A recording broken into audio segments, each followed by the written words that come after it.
November 9 ലോക ഉറുദു ഭാഷാ ദിനം.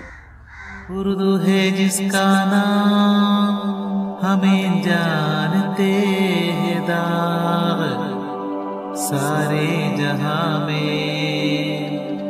ധൂം ഹമാരി സബാൻ കി ഹേ.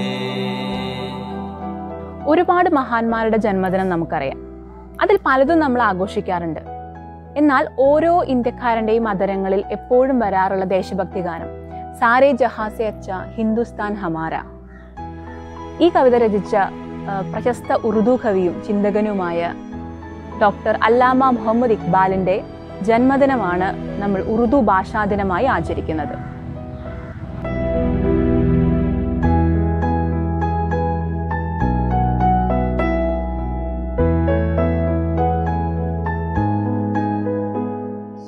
ബ്രിട്ടീഷ് ഇന്ത്യയിൽ ബ്രിട്ടീഷ് ഗവൺമെന്റ് സർബിരുദം നൽകി ആദരിച്ച അല്ലാമ ഇഖ്ബാൽ ഉറുദു ഭാഷയിലും പേർഷ്യൻ ഭാഷയിലും ഒരുപാട് കവിതകളും ഗസലുകളും രചിച്ചിട്ടുണ്ട്.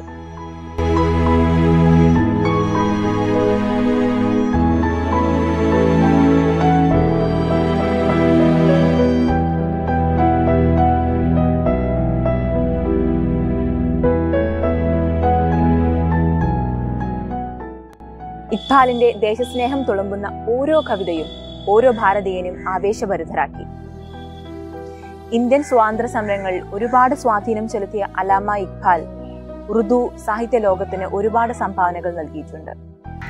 1877 നവംബർ 9 സിയാൽകോട്ടിൽ ജനിച്ച അല്ലാമ ഇഖ്ബാൽ 1938 ലാഹോറിൽ മരണമടഞ്ഞു. അദ്ദേഹത്തിന്റെ കവിതകളും രചനകളും ഉറുദു ഭാഷയ്ക്ക് വലിയ മുതൽക്കൂട്ടാണ് നൽകിയത്. നവംബർ 9 ഡോക്ടർ അല്ലാമ ഇഖ്ബാലിന്റെ ജന്മദിനം വേൾഡ് ഉറുദു ഡേ, ലോക ഉറുദു ഡേ ആയിട്ട് നമ്മൾ ആഘോഷിക്കുമ്പോൾ നമ്മുടെ നാഷണൽ ഉറുദു ഡേ, ദേശീയ ഉറുദു ദിനമായിട്ട് നമ്മൾ കൊണ്ടാടുന്നത് മിർസ ഗാലിബ് മരണപ്പെട്ട ദിവസമായ ഫെബ്രുവരി 15-നാണ്.